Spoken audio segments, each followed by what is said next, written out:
So the madmen at Valve finally did it. The company that once released a controller nobody liked, the console that never quite existed, and a VR headset that cost more than a gaming PC is back with all three again. Except this time, they actually seem to know what they're doing. The message in their announcement couldn't be clearer. This isn't about one device, it's about making Steam the platform that lives on all devices. Whether you're on a deck, a TV-connected box, a VR headset that doesn't look like a toaster on your face, Valve wants you using Steam OS. It's a move that quietly rewrites their old strategy. They're no longer trying to beat consoles, they're trying to outdo consoles. And they're calling it an open ecosystem, which is, I think, a not-so-coded message for we're not Apple, please mod and hack everything. So Steam controller, Steam machine, Steam frame, they all run or connect to Steam OS, Valve's own Linux-based system built for gaming without the Windows baggage. And because it's Valve,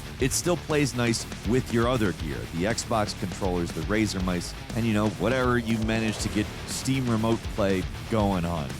Maybe a smart fridge. I don't know. Put simply, Valve isn't engaging in console wars or VR gimmicks or any gimmicks. They're doing what they have been setting themselves up to do for decades now. Everything.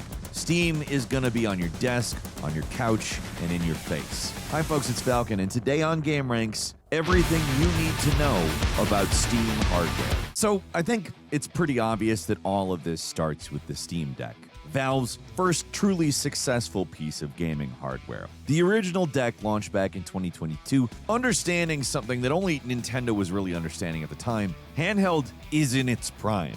And coincidentally, the deck looks quite a bit like a much chunkier Switch. But it's not. It's actually a solid handheld PC that people actually want to use. It runs Steam OS, it boots right into your Steam library, plays most of the games right out of the box, thanks to Proton, which is Valve's translation layer that makes Windows games work on Linux.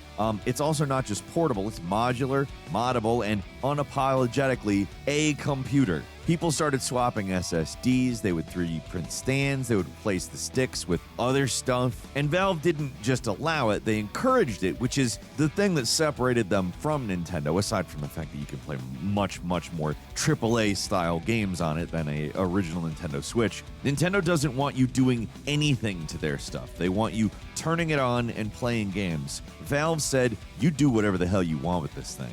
Then they released the Steam Deck OLED, which fixed pretty much every complaint short of the handheld being very thick. I mean, it's still very thick. It's a thick boy or girl or whatever the hell. Let's not get into the gender of the computer hardware. It's got a better screen, better battery, faster Wi-Fi, cooler temperatures, all the boring quality of life stuff that ends up being the reason you can't go back to the old model. It's the rare sequel that didn't change for the sake of change. It just refined what worked, and therefore it worked better. So on our end, we kind of thought, all right, well, Steam now has the ability to have you gaming on Steam anywhere. That's a win. I mean, I wasn't really thinking that was the beginning of a strategy. If anything, I thought it was a strategy to make PC gaming as ubiquitous as the Nintendo Switch, which is, by the way, pretty frickin' ubiquitous. Because it did that. Like, it worked. Like, you see Steam Decks all over the place. But little did we all suspect it is the beginning of a strategy,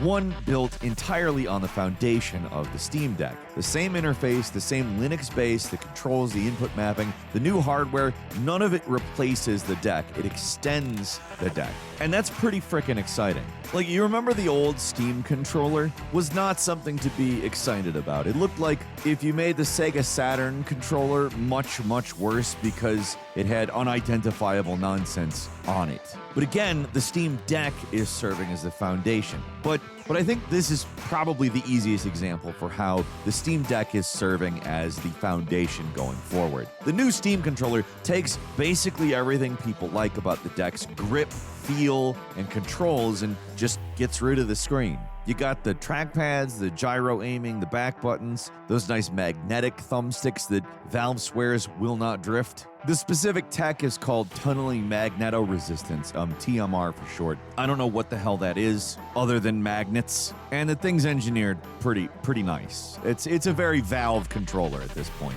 And Then you have the puck, the magnetic charger and low latency wireless adapter. You snap it on to charge, snap it off to play, or you can connect over Bluetooth or USB if you're feeling traditional. The puck also doubles as the bridge for the ultra-fast, low-latency gameplay on the Steam machine, meaning it's part controller dock, part Wi-Fi thing, and hopefully you won't lose it behind the couch. I mean, that's maybe my one complaint about this thing. Other than that, it's awesome. Valve is claiming an absurd 35-hour battery life on a Steam controller charge. And you are going to be able to use this controller on everything. You can use it on your deck, of course, your PC, of course, where Steam exists, but you're also going to be able to use it with all these other things that we're about to talk about, as well as Mac, Android. It's supposed to be the one controller to rule them all, and it might actually be that. Now, here's the thing. You need a Steam controller if you're going to do the Steam machine, the PC console that acts like a PlayStation. The new Steam machine is basically a Steam Deck without a screen on it and some beefier hardware in it. It's a 6-inch cube, small enough to hide behind your TV, but 6 times the performance of a Steam Deck. They've got a discrete, mini custom CPU and GPU from AMD, which they claim is tuned for 4K gaming at 60 frames per second, with FSR doing the heavy lifting. And apparently the thing is going to be very quiet. Connectivity loaded quite well. You got HDMI 2.0, DisplayPort 1.4, Ethernet, 4 USB-A ports, 1 USB-C, built-in Wi-Fi 6E, Bluetooth 5.3, and a built-in power supply. It's a tiny little cube that, to me, sounds like a very impressive competitor to a console. There's even a customizable LED strip that you can either have display system info or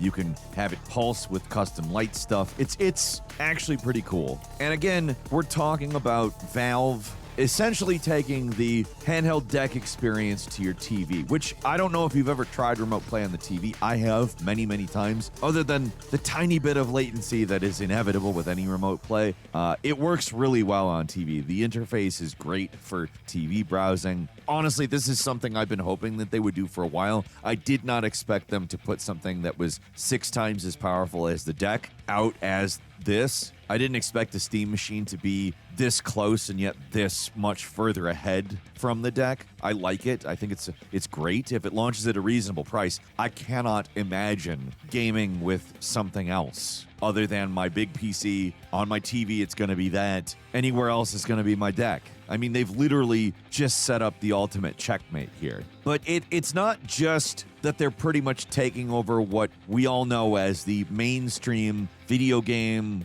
paradigm. To me, it looks like we're going to be seeing Nintendo and Valve. Like, that is what it looks like in the future to me. I'm not saying Microsoft and Sony are going away. Microsoft has even announced that they're going to do basically this same thing. But I'm sorry, Valve is just going to have them beat before they even try to do anything. But it's not just that. They're not just gunning for consoles and PCs. They're gunning for VR too. The Steam Frame is the new wireless VR headset from Valve, and it actually looks good. Their pitch is very simple, and it's the next 2 words make me so happy. This is part of the reason I don't like playing VR games. Wires. There are no wires. No base stations, no setups. You just put it on, turn it on, and play. And it's not just for VR games. They are going to have non-VR games on it. So if you want to play like Baldur's Gate on a fake 100-inch screen, you can do that. Each of the 2 lenses for each eye is 2160 by 2160 with 72 to 144 hertz refresh rates. Valve isn't messing around with that whole wireless thing. This thing has a dedicated 6 gigahertz adapter that creates a private Wi-Fi 6 link to your PC separate from your normal internet. So you have this ultra low latency streaming between your PC and your headset. Like, it will have a very specific link that it is designed to use only for the sound and video. That stuff will not go over your Wi-Fi. On top of that, Valve is introducing something they're calling foveated streaming, which is a new technology that uses eye tracking to have the stream be high resolution only where you're actually looking. So it improves the performance of the streaming a lot in making it so that anything that you can't really see isn't streaming at nearly the resolution that the stuff that you can actually focus on is. The tracking is handled by 4 built-in cameras. It's using inside-out positioning and infrared LEDs on the controllers. So you've got tracking inside, outside. The controllers, again, take more cues from the deck and the Steam controller. That honestly, it looks good to me. If that wasn't enough, the headset is also itself a PC. It can run games natively. You don't have to stream them. You can put them on a micro SD card, and you don't even have to turn on your PC. It's a portable deck for your face. Although, keeping in mind, it's not going to be as powerful as your PC. So the streaming solution they've worked out, that proprietary specific Wi-Fi aside from the connectivity Wi-Fi, like there's actually 2 radios inside the headset for the streaming Wi-Fi and then your traditional Wi-Fi to do all of the things. It's actually, for me, probably the best sounding version of VR because it really sounds like minimal setup. I really have to just say a lot of the problem of VR is setup. You got none of that here. But there is still one big question left. How much? Now, it needs to be said, they have not told us. We do not know how much this is going to cost. We have nothing on the new Steam machine or the Steam controller. They just have not locked any kind of pricing yet. Now, does that mean it's going to be expensive? Yes and no, probably. Like, I think if they knew that they were going to be able to give us something cheap, we'd know it now. Instead, they're trying to impress us with the hardware, and then maybe we'll think about the pricing later. But also, with the continuing development in economic situation, maybe there's stuff to source that they can't necessarily nail down exactly what the price is going to be yet. They did say they expect the VR headset to be cheaper than the Valve Index, which was around $1,000 if I remember correctly.